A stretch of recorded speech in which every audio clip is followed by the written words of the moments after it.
Jika pada bab sebelumnya kita merasakan ketegangan dan ketakutan, di bab ketujuh ini kita dibawa ke ambang batas. Biru Laut menceritakan saat-saat terakhir interogasi yang tidak lagi bertujuan untuk mencari informasi, melainkan untuk melenyapkan. Tubuh laut sudah mencapai batas kemampuannya. Rasa sakit bukan lagi hal yang ia takuti, melainkan sesuatu yang sudah menyatu dengan dirinya. Leila menuliskan bagian ini dengan begitu jujur, menunjukkan bagaimana seseorang yang sangat idealis dan mencintai kehidupan dipaksa untuk menghadapi kenyataan bahwa hidupnya akan segera berakhir di tangan orang-orang yang tidak memiliki hati. Ada adegan di mana itu sangat memilukan dalam bab ini, yaitu perpisahan.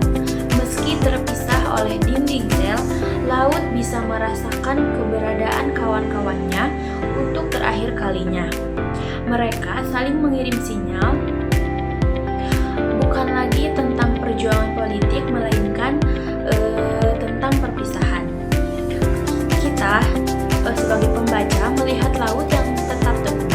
Ia tidak memberikan nama-nama kawan lain yang dicari oleh para penyiksa, meskipun ia tahu bahwa harga dari keteguhannya adalah nyawanya sendiri.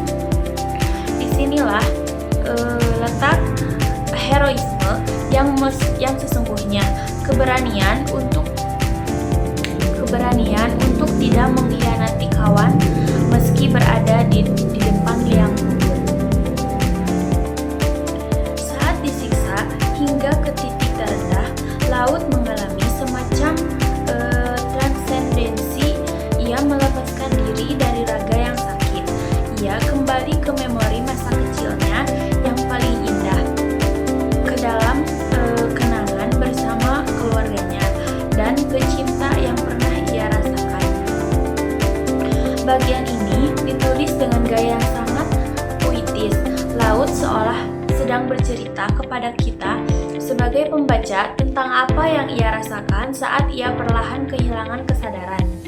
Ia tidak lagi melihat sel yang gelap, melainkan laut lepas yang luas.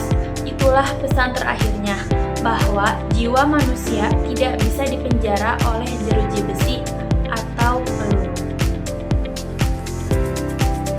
Bab 7 ini merupakan penghormatan terakhir bagi mereka yang hilang.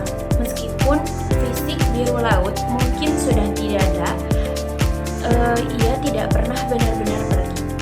Ia hidup di dalam setiap ingatan kita, dalam setiap buku yang kita baca, dan dalam setiap orang yang kita sampaikan. Menutup bab ini, kita ditinggalkan dengan rasa sesak yang dalam. Namun, ada satu pelajaran besar, yaitu kematian mungkin bisa mengakhiri hidup seseorang, tapi tidak bisa mengakhiri perjuangan mereka.